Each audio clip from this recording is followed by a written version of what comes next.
Hello everyone, magandang morning po sa inyo lahat. For today's video, meron po tayong napakagandang share at ito po ay bagong discovery ko lang po na kung lalagyan mo pala ng ganitong bagay ang tindahan mo, yung mga mababait, it's either malaki man or maliit, talagang mawawala sila sa tindahan natin. Hindi na sila dadalaw sa ating mga paninda. Lalong-lalo na po yung ating mga malalaking bear brand, kapag yun po ay dinadalaw nila, talaga pong malaki ang ating kaluwian dyan. Lalo na po ang ating mga chichirya. Kung ang chichiryas nyo ay merong nakalagay lang sa mga estante, ang iba ay nakasabit. Ayan, so kahit pa po nga yung iba, kahit nakasabit, ay nakikita ko sa mga screen, talagang dumadaan din yung mga maliliit na bulilit sa mga screen natin. Lalo na po kung ang tindahan natin ay hindi silyado. Merong mga butas, pwede silang makadaan dyan. Merong mga istante na pwede silang makaklimb kaagad. So, ang tendency po dyan ay magkaroon po tayo ng damage. Sa katunayan po, merong isang vlogger na napanood ko a while ago, sabi niya, ilang box daw ng karton-karton ng mga chichiryas ang nalugi siya sa tindahan niya kasi nangat-ngat ito ng mga bulilit. So ngayon, i-share ko sa inyo mga kasari ang napakagandang paraan, simple, mura, na hindi ko akalain na effective pala. Actually, may napanood kasi po ako sa Facebook na sabi na yung kulay blue na isang parang tabletas na pag isinaboy mo or in-scattered mo sa bawat sulok ng tindahan mo ay mawawala yung daga.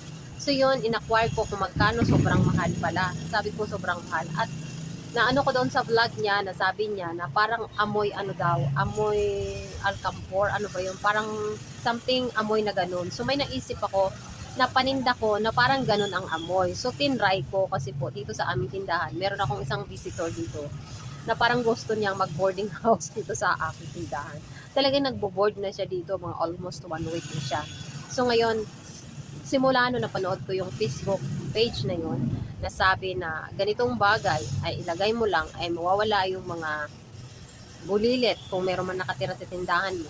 So tinry ko itong aking paninda na mura lang po. No, kasi ito po pakita ko sa inyo. Ito. Kung meron kayong ganitong paninda sa tindahan nyo, ayan. Mura lang ito mga kasari. Ano po pangalan nito? Itong ganito. Diba ito po ay nilalagay natin sa ating mga closet para walang mga cockroach. Yun. Diba ganun na nilalagay. At saka nilalagay ito sa mga ilalim ng mga kusina para walang ipis. So ito, dahil nabanggit nung isang vlogger na pag nilagyan nung blue na, ano, siguro naman alam niyo, mawawala daw yung daga. So ito, tinry ko to mga kasari. Grabe, effective pala ito. Nilagay ko sa bawat sulok ng tindahan ko. Pag kinlose mo yung tindahan mo, pag open mo, ito yung maaamoy mo. So ayaw pala nila ng ganitong amoy. I-try nyo dyan mga kasari. Ilagay ko sa bawat gilid ng tindahan ko. In fairness, 4 days na ngayon mga kasari, talagang super effective. Wala yung aking border. Diba? Nagbo-board kasi siya dito. So ito ay tinry ko lang naman. Okay pala siya mga kasari, na wala yung borders ko. Wala na yung, kasi malalaman mo kung merong something ang tindahan mo kasi may makalat, may yung mga arrangement mo mag-iba, something pa nga yung iba, grabe, super weird pa nga yung visitors natin mga kasari. Kasi one time yung aming, yung aking, ito si Cobra. Ito si Cobra. One time mga kasari, grabe si Cobra, nabutas. Ininom nila si Cobra.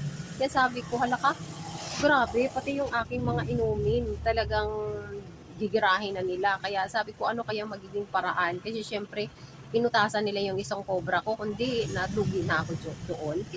Tapos yung ginawa ko, yung mga 1.5 ko, inangat ko na lang tuloy, nilagay ko sa mga estante, yung mga plastic na kaya nila palang butasin. Kaya pala nilang butasin, iinom talaga sila ng mga swakto, mga Cobra. Kaya tama pala yung sinabi doon ng kapitbahay ko dito. Kasi dito sa area namin, napakarami talagang mga visitors na ganun. So, depende talaga sa tindahan mo. Kung hindi ka naman talaga silyado, talagang papasukin ka, di ba? So, gumawa ako ng paraan, yung mga 1 liter ko, mga ano ko, pagkagabi, sinisecure ko yan. Nilalagay ko dito sa ibabaw. Tapos, one time nga, napanood ko yun sa Facebook, na something na parang ganito daw ang amoy. May binabanggit siya na ganito daw ang amoy. mawawala daw. So eto, dahil meron akong binibenta ganito, tinry ko lang na ilahat ilagay sa mga sulok, ilalim ng kusina, kasi may kusina kami dito. Tapos yung mga dyan, mga gilid. As in fairness, mga kasari, super effective. Nawala siya. Hindi na siya umalis na siya dito. Wala na talaga. 4 days na, pang 5 days na ngayon na napapansin ko na kasi tuwing gabi ako ay nagwawalis bago ako umaalis. Nagsasara dito sa tindahan. Inaayos ko muna yung mga paninda ko. Siyempre, kasi may namimili kundi na-disarrange yung mga paninda mo. So, inaayos ko yan. Pagka umaga, pagpasok ko dito, pinapansin ko, wala na, hindi na nasisira, wala rin, na rin nagkalat, kasi nung nandito pa yun, yung mga resibo ko, dinadala niya kung saan saang sulok, yun. So ngayon, no, wala na talaga, wala na siya dito sa lugar namin, nawawala dahil dito. Kaya try nyo ito mga kasari. Ano ba pangalan ito? Basta ito, oh. Ayan. Bag off nakalagay dito. So, ang ano pala, ang hulilit pala, takot din pala sila nito. Ayaw nila nito siguro ng amoy, kaya umalis sila. So try nito mga kasari. Kasi nga naman ang ating tindahan, kailangan hindi nabubutasan yung ating mga paninda. Kasi kung mabutasan, yun, malulugi na tayo. Sample na lang, bubutasan yung isang chichirya mo. Eh magkano chichirya bintahan ngayon? 9 pesos. So bibenta ka muna na 9 pieces na chichirya bago mo mabawi yung isang perasong na damage. So, ganun kahalaga po ang pagtitindahan. So, kung plano nyo po magtitindahan dyan, ayun, itry nyo tong aking bagong natuklasan na ito.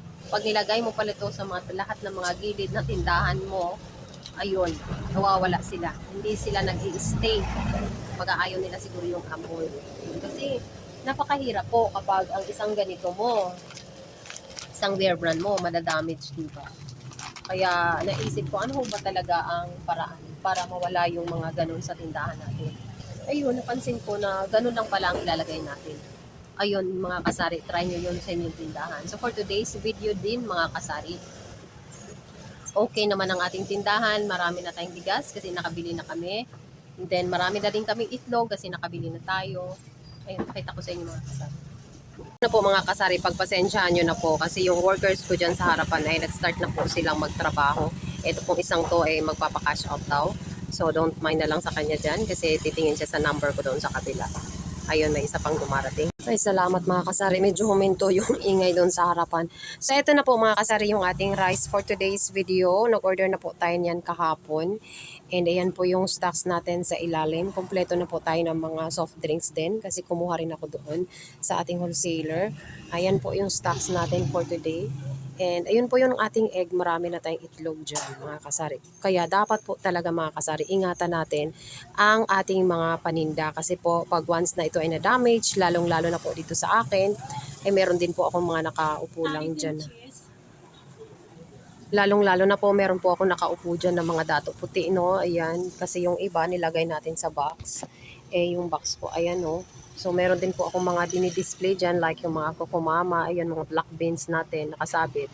So, kung meron tayong mga visitors dito sa tindahan natin, medyo talagang maano nila yan, makikita nila yan at madadamage. Kaya, lalo na po yung aking mga chichirias, ayan, so, kung nakasunod po kayo lagi dito sa aking channel, nandyan po yung iba ko ng mga curls, no? So, kung meron po tayong mga visitors dito sa ating tindahan, so mahirapan po tayo dahil magkaroon tayo palagi ng lugi everyday, lalo na itong mga powders natin, mga kasari ha. Talagang inaano yan ng mga mababait. Kung meron tayong mabait dito sa ating tindahan, ayan. So madadamage, lalong-lalo na po yung ating 1.5 kasi nakalagay lang po yan sa lapag. In fairness pala mga kasari, meron pala talagang mga sobra ka-wild na mga bulilit, no? Kahit na yung mga malalaking mga yan, kayang-kaya nila palang butasin. Kayo yung iba, nilagay ko dyan noon. Nilagay ko na dyan. At sure nga itong time na to, wala na talaga. Malis na sila dito sa aking tindahan. Kasi meron din po kaming CCTV na monitor namin yan. Dalawa po yan, isa dyan. At isa doon sa taas. Ayan. So, nakikita namin kung anong meron dito paggabi. Kasi yung CCTV natin, makikita natin kung anong meron dito kahit na nasa bahay na tayo. Makikita natin sa cellphone, no? Kung anong meron dito sa ating tindahan. Kasi, mamomonitor natin dahil meron tayong CCTV. Ayun, wala na dito sa wakas, nawala na sila at thanks God, hindi na malulugi ulit muli ang ating tindahan. Ayan lang po ang share ko for today's video. God bless po sa ating lahat. Happy weekend. And thanks God, wala na po yung ulan. Medyo lumabas na po si haring araw. At sana po ay tuloy-tuloy na ito kasi mahirap po talaga kapag tag-ulan. Walang masyadong mga customer na makakalabas. No? So medyo humihina yung bintahan natin kapag tag-ulan. So sana po ay tuloy-tuloy na hindi na po uulan para of course, maging maganda ang daloy ng bentahan sa ating mga sari-sari store. God bless po sa inyong lahat and happy selling to all. Maraming salamat and ingat po palagi.